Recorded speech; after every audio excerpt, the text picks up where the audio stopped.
బులెటిన్లో Spain news చూద్దాం.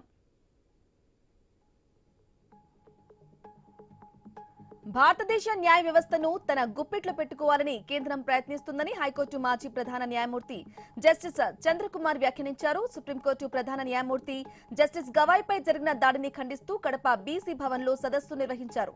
సమానత్వం కోసం పోరాడే వారు ఐక్యంగా ఉండాలని జస్టిస్ చంద్రకుమార్ పిలుపునిచ్చారు.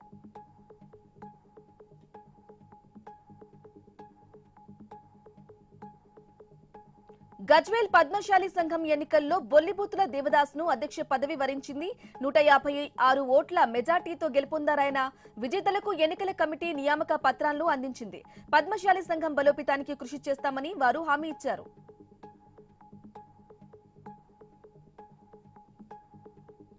కూటమి ప్రభుత్వ హయాంలో ప్రజలకు ఎలాంటి అన్యాయం జరగదని ఎమ్మెల్యే బోడే ప్రసాద్ అన్నారు. హామీ ఇచ్చినట్లే కట్ట మీద నివాసం ఉంటున్న ప్రజలందరికీ నివాసయోగ్యమైన స్థలాన్ని కేటాయిస్తామన్నారు. అధిక వర్షాల కారణంగా కానూరు నుంచి శరత్ నగర్ వరకు ముంపునకు గురవుతుందన్నారు.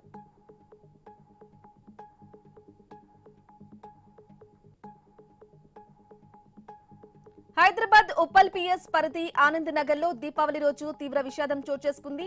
బిల్డింగ్ ను ఆనుకుని ఉన్న చెట్టు నుంచి మామిడి ఆకులు తెంపుతుండగా వాసు నరసింహ అనే వ్యక్తి 2వ అంతస్తు నుంచి జారిపడి అక్కడికక్కడే మృతి చెందాడు. ఇక పోలీసులు కేసు నమోదు చేసి దర్యాప్తు చేపట్టారు.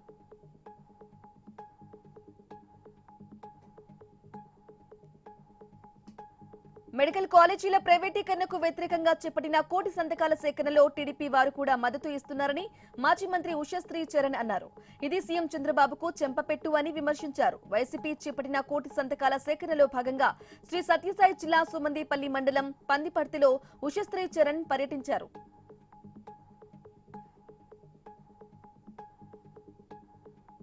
తిరుమల శ్రీవారిని కంచి కామకోటి పీఠాధిపతి శ్రీ విజేంద్ర సరస్వతి దర్శించుకున్నారు. ప్రాచీన ఆచారాలు, నూతన విజ్ఞానం, భక్తి, సేవ, పరస్పర మైత్రితో ఆరోగ్యమైన, ఆర్థికంగా బలమైన దేశంగా భారతదేశం సమగ్ర వికాసం చెందాలన్నారు.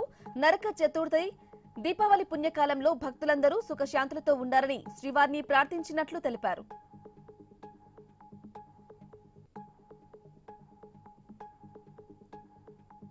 కరీంనగర్ జిల్లా హుజురాబాద్ లోని హైస్కూల్ మైదానంలో మండల విద్యాధికారి కార్యాలయం ముందు మందుబాబులు హల్చల్ చేశారు. తాళం వేసి ఉన్న కార్యాలయం ముందు విందు చేసుకున్నారు. మద్యం తాగి బీరు సీసాలు, విస్కీ బాటిళ్లు అక్కడే వదిలేసి వెళ్లిపోయారు. ఇక ఇప్పటికైనా పోలీసులు ఈ ప్రాంతంలో నిఘా ఏర్పాటు చేసి మందుబాబులపై చర్యలు తీసుకోవాలని స్థానికులు కోరుతున్నారు.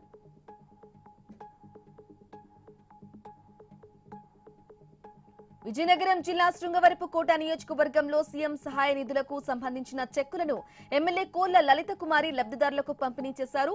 ప్రజల అవసరాలను గుర్తించి సహాయం అందించడం కూటమి ప్రభుత్వ ప్రత్యేకత అని ఎమ్మెల్యే అన్నారు.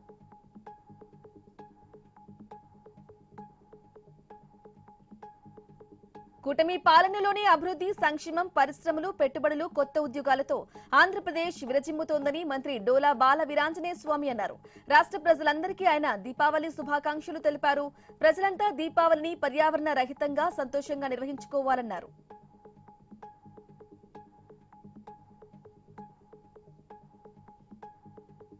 అంబర్పేట్ తిరుమల నగర్లోని శ్రీ వినాయక సహిత కాలభైరవ స్వామి సూర్య భగవాన్ దేవాలయం అన్నదాన కార్యక్రమం నిర్వహించారు.